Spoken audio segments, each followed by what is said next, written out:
199,000 tons is the annual volume of aquatic production reached by a territory that was categorized as entirely hopeless for any form of agriculture less than a decade ago.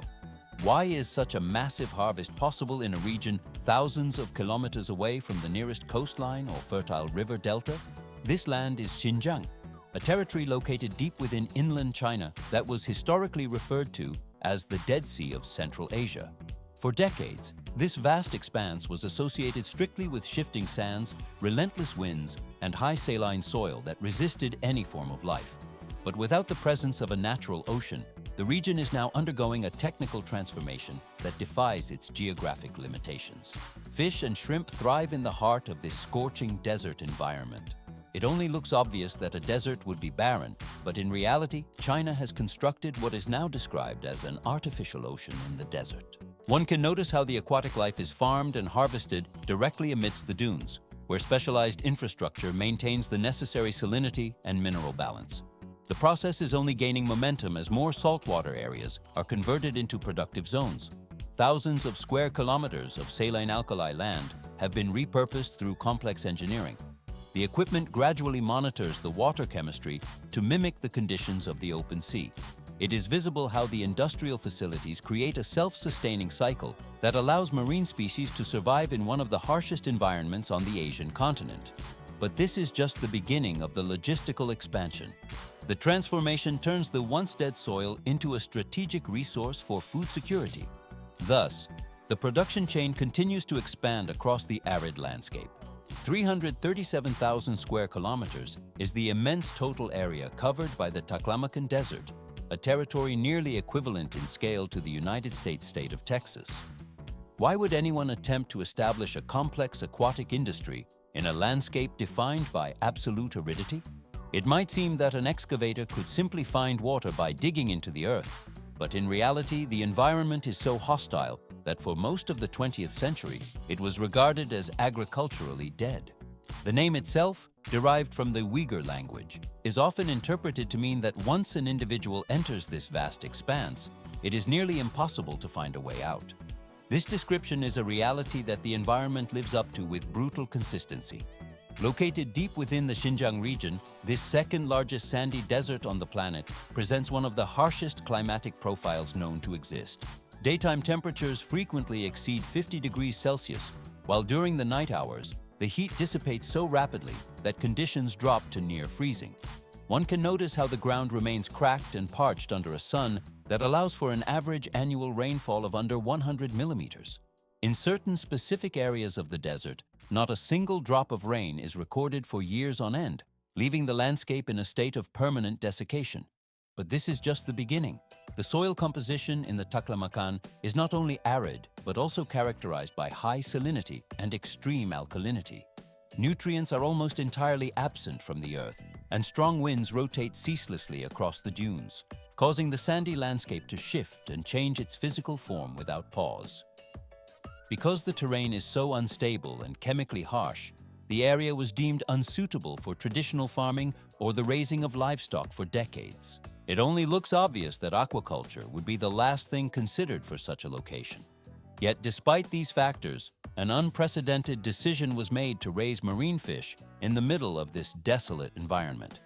It gets more complex further on. The public reaction was not one of immediate acceptance when the first information regarding the plan to farm marine fish in the Taklamakan was made public. It is visible how the sheer scale of the desert's hostility makes the concept appear biologically impossible. The equipment and infrastructure required to maintain life in such a saline and nutrient-poor zone require engineering of the highest precision. The process is only gaining momentum as specialists attempt to turn this avoided land into a productive site for marine life. At first glance, the idea of seawater species thriving in a landlocked desert seems like a contradiction, but in reality, the chemical makeup of the ground provides the very salts needed for the project. The journey of the desert's transformation moves toward its first technical phase. 100% skepticism met the initial proposal to transform the Taklamakan Desert into a center for fish production. Many observers argued that this plan ran entirely counter to ecological logic and that the region could never be anything more than a barren wasteland. Why did Chinese scientists believe they could succeed where traditional logic failed? The answer lay not in a direct confrontation with the environment, but in a systematic re-examination of the desert's hidden geological structure. Surveys revealed that beneath the scorching sands of Xinjiang lie vast layers of saline and alkaline groundwater, with salt concentrations remarkably close to those of seawater. This was the first critical discovery. It only looks obvious to find water, but in reality, this saline source had to be stabilized. Scientists combined the underground reserves with fresh meltwater flowing from the Tian Shan Mountains. One can notice how the mixing of these two sources recreates a chemical environment similar to the ocean right in the heart of the desert. But this is just the beginning. In 2022, the first artificial aquaculture ponds were established across the arid landscape. Each pond covers a massive area, ranging from several thousand to more than 10,000 square meters of surface. The equipment gradually installs impermeable membranes to line the basins, while automated pumping systems and aerators maintain a constant flow. One can notice how biological filtration units work ceaselessly to purify the water as it circulates. Hundreds of thousands of juvenile fish and shrimp were released into these systems during a high-risk experiment where even the smallest technical miscalculation could have destroyed the entire population. The process is only gaining momentum. During these early stages, there were no grand statements or promises regarding the future of the project. Instead, the focus remained on the accumulation of hard data over time. It gets more complex further on. Data eventually provided the answer that the scientific community could not ignore. In the aquaculture ponds of the Taklamakan Desert, fish survival rates reached approximately 99%. This is a staggering figure rarely seen in large-scale industrial aquaculture.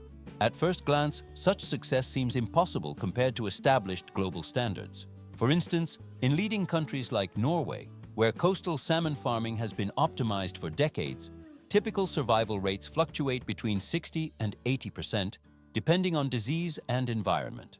The camera glides along the surface of the desert ponds, where juvenile fish grow steadily. After just a few months, the aquatic life reached full market size, proving that a tightly controlled artificial environment supports efficient growth. Everything only gets more complicated as the scale increases. From that point forward, the Taklamakan was no longer viewed as a mere void of sand. It became a living experiment where ideas once dismissed as absurd were transformed into a measurable reality. The results compelled the world to reconsider the fundamental limits of modern aquaculture. The desert had transitioned from a wasteland into a production zone through calculated technical intervention.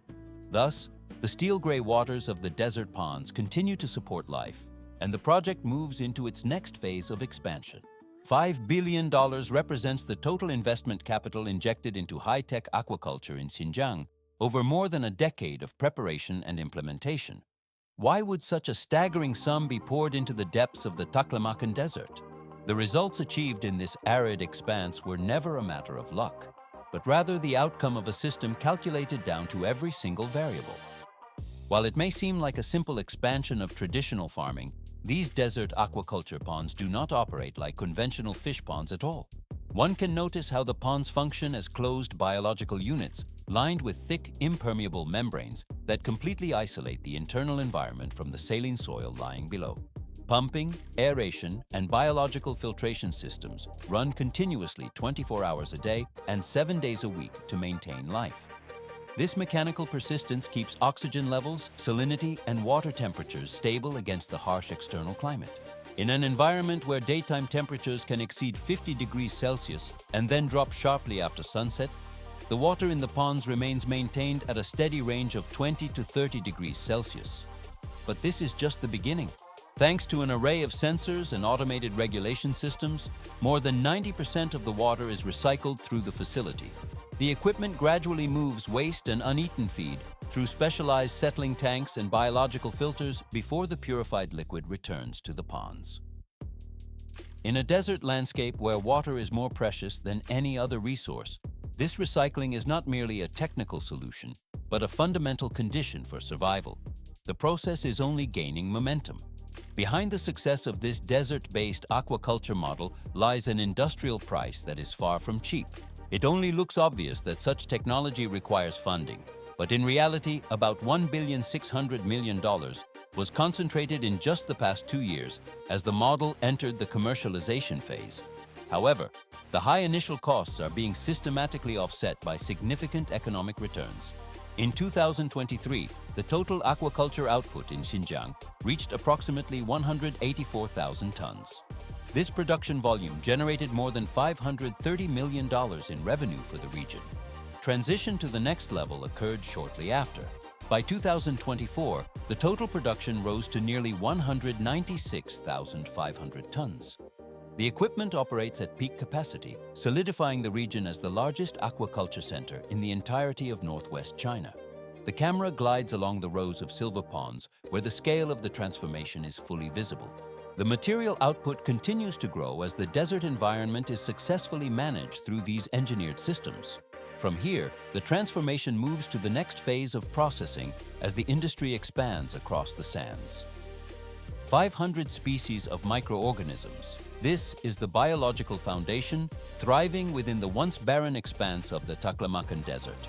One can notice how a territory previously dismissed as worthless is transforming into a food production hub with an operational efficiency that rivals the advanced aquaculture models found in Norway. But this is just the beginning. Why did the development in the Taklamakan evolve beyond the simple act of raising fish once water, temperature, and salinity were stabilized? It seems simple to merely pump water into a desert, but in reality, the ponds began to function as an intricate artificial ecosystem where life is sustained by biological links rather than just mechanical pumps. Microorganisms within the settling tanks and biological filtration units perform roles typically reserved for the open ocean. These microscopic entities break down waste products and transform toxic compounds to stabilize the entire aquatic environment. The process is only gaining momentum. According to technical project descriptions, this diverse microbiological community treats the water while simultaneously generating natural nutrients. This internal production reduces the total dependence on imported industrial feed, creating a cycle designed for self-sustainment. Everything only gets more complicated as the cycle expands past the physical edge of the pond. Over 90% of the water is successfully reused through this circular model. Instead of being lost to evaporation, the nutrient-rich treated water is directed outward to support specialized agricultural experiments on saline-alkaline land. Transition to the next level. The camera glides along the irrigation channels where the treated discharge from the fish ponds supports the growth of sea rice.